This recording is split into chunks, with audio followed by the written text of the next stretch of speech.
دیکھیں بہت افسوس کی بھی بات ہے, سوری مولانا صاحب, بہت افسوس کی بھی بات ہے اور بطور پاکستانی میرے لیے بہت فکر انگیز بات ہے کہ جس بات کا سرے سے وجود ہی نہیں, آپ نے وہ جھوٹی بات چند چینلز نے چلائی, اور میں آج ان چینلز کا نام ابھی نہیں لے رہی, میں ان کو وقت دے رہی ہوں کہ وہ اس قسم کے پروپیگنڈا سے باز آ جائیں.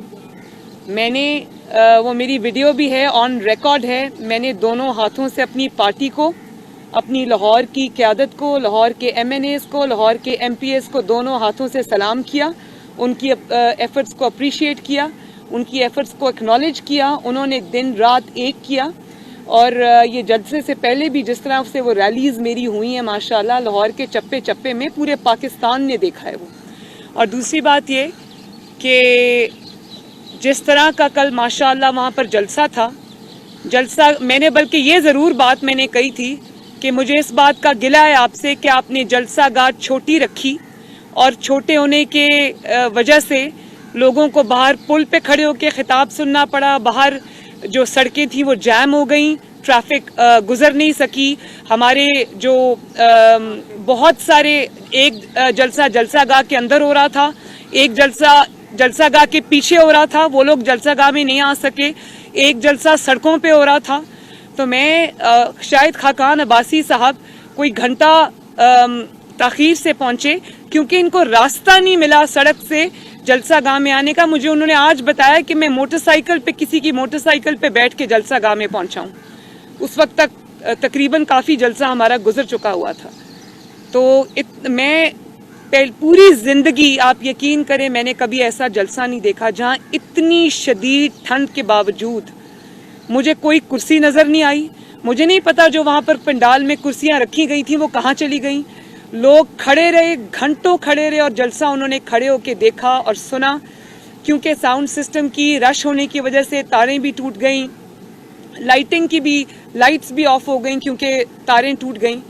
لوگوں کو نہ صحیح سے آواز آ رہی تھی, نہ لوگوں کو صحیح سے بیٹھنے کی جگہ ملی. لیکن میں حیران ہوں کہ میں نے اتنا جذبہ اپنی پوری زندگی کسی جلسے میں نہیں دیکھا. اتنی سردی کہ آپ یقین کریں, ہم لوگ سٹیج پہ بیٹھے ہوئے تھے. جب میں نے کل جلسے میں کہا کہ میری کلفی جم گئی تو اس میں کوئی ایگزیجریشن نہیں تھی. مجھے اتنی سردی لگی کہ میری تھوڑی طبیعت بھی گاڑی میں جا کے خراب ہو گئی. اور جب میں نے سیڑھی سے اترنا تھا جلسہ گاہ سے واپس جاتے وقت, تو مجھے 20 منٹ, آپ لوگوں کے کیمراز وہاں تھے, آپ کی ڈی ایس این جیز بھی تھی, میں دیکھ رہی تھی, مجھے 20 منٹ صرف انتظار کرنا پڑا کیونکہ عوام 5-6 گھنٹے کے باوجود وہ سمندر کی طرح وہاں موجود تھی, اور میرا راستہ بنانے کے لیے 20-25 منٹ ان کو لگ گئے.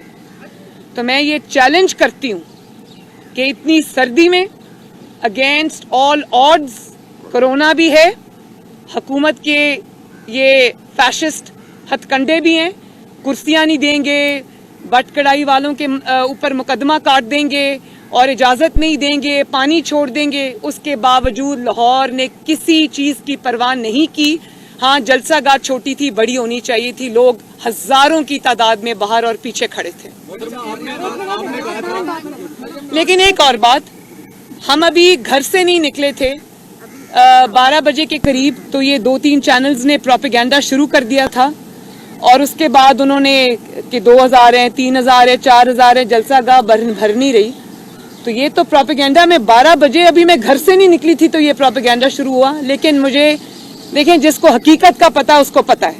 حکومت کو بھی آج جو خبریں ملی ہیں, جو وہاں پہ لوگ ایجنسیز کے موجود تھے, جو خبریں انہوں نے دی ہوں گی, مجھے پکا پتہ ہے کہ ادھر جو ہے وہ صفے ماتم بچھی ہوئی ہے.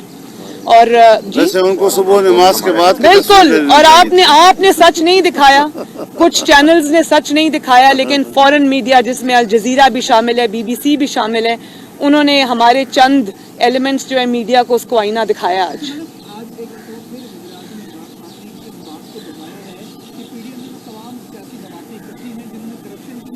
اور وہ اس بار جو مرضی کر لیں گے, میں پریشر میں نہیں آؤں گا اور ان کو NRO نہیں دوں گا. یہ بات وہ اس لیے کر رہے ہیں کہ وہ خود پریشر میں ہیں. یہ باتیں